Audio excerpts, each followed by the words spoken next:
Okay, good afternoon, everyone. So let me just get started here. Here we go.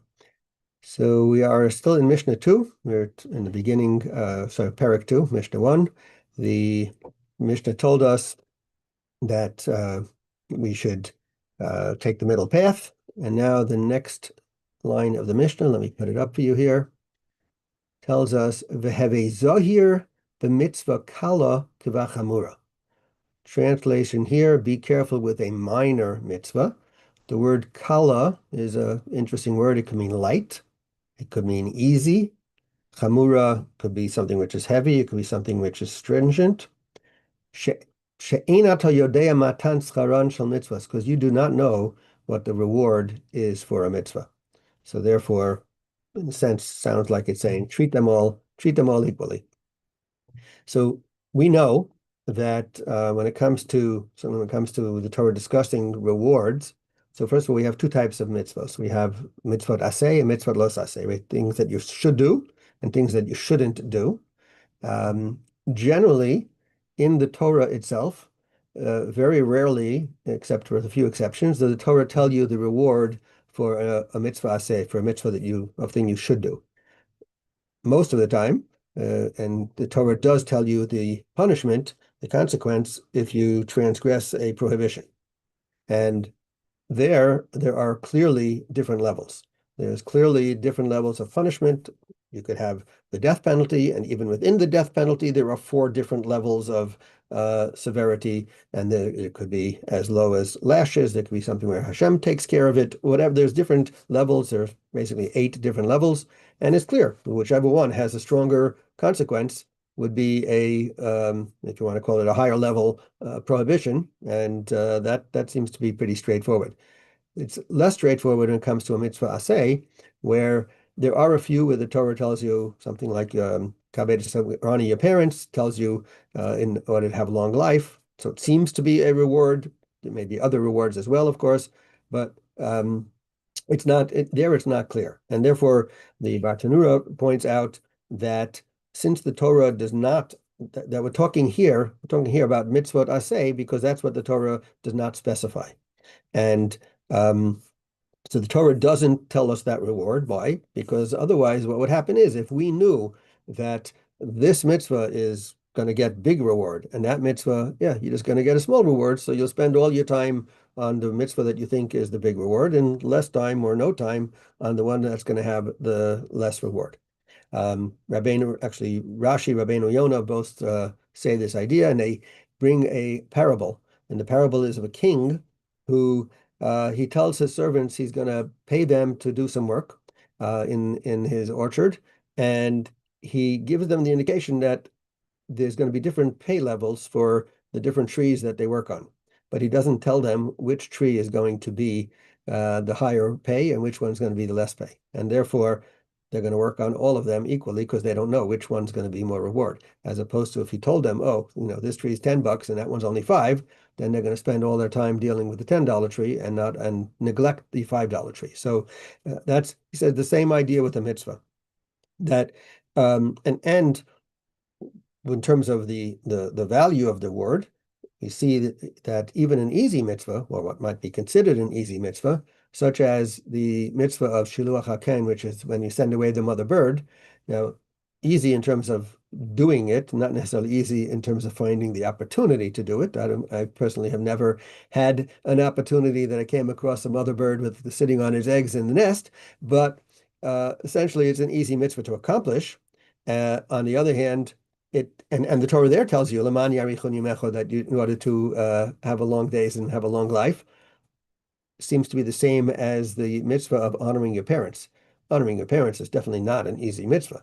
That is a much more involved, to do it properly with all the emotions involved and everything else. And time, etc.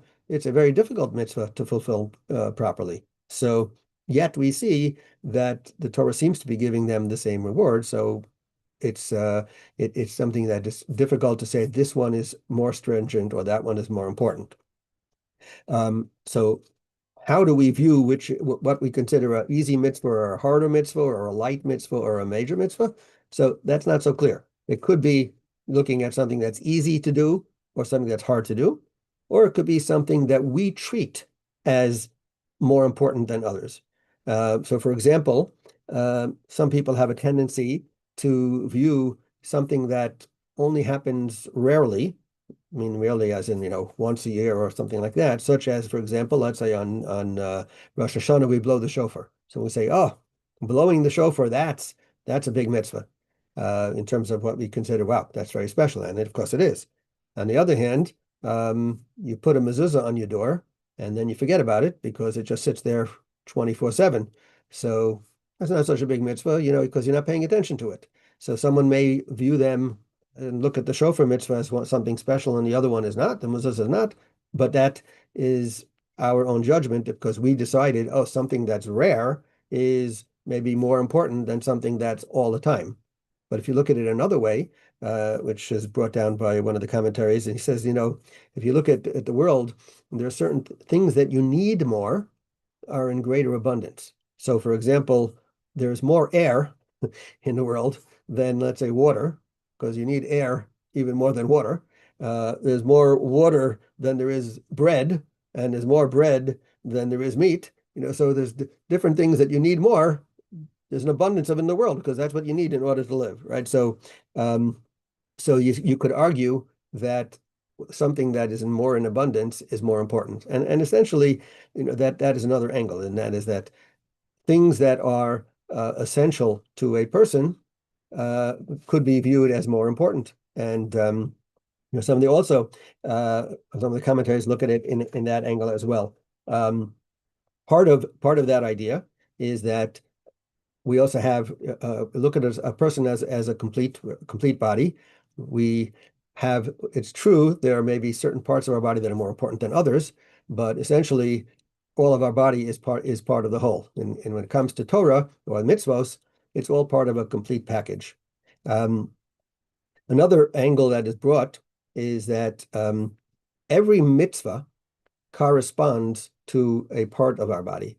So, for example, there are 248 mitzvot aseh. There are 248 positive mitzvot that we do, and there are 365 lo taseh prohibitions. Of the 248, it corresponds to 248 limbs or organs of a person's body.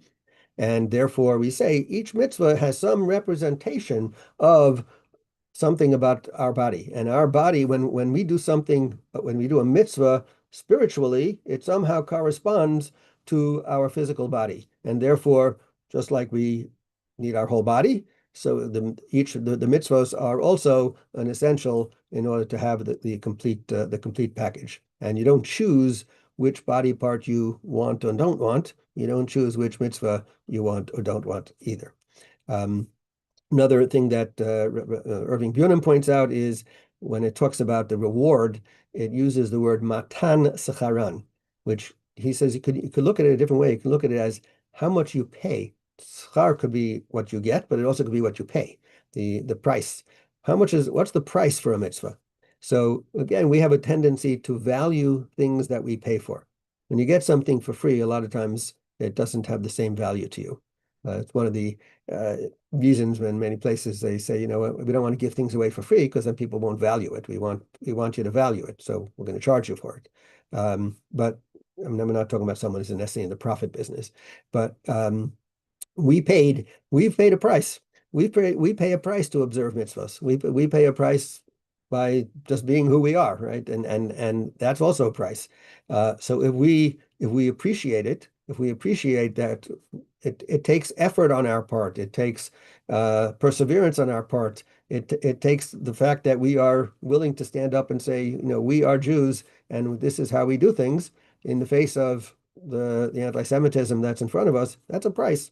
And if we appreciate that, the more we appreciate that, the more we value the mitzvahs that we do and the things that make us uniquely Jewish and the things that connect us to the Torah and Hashem. I'm going to hold it here for today. Have a great day, everyone.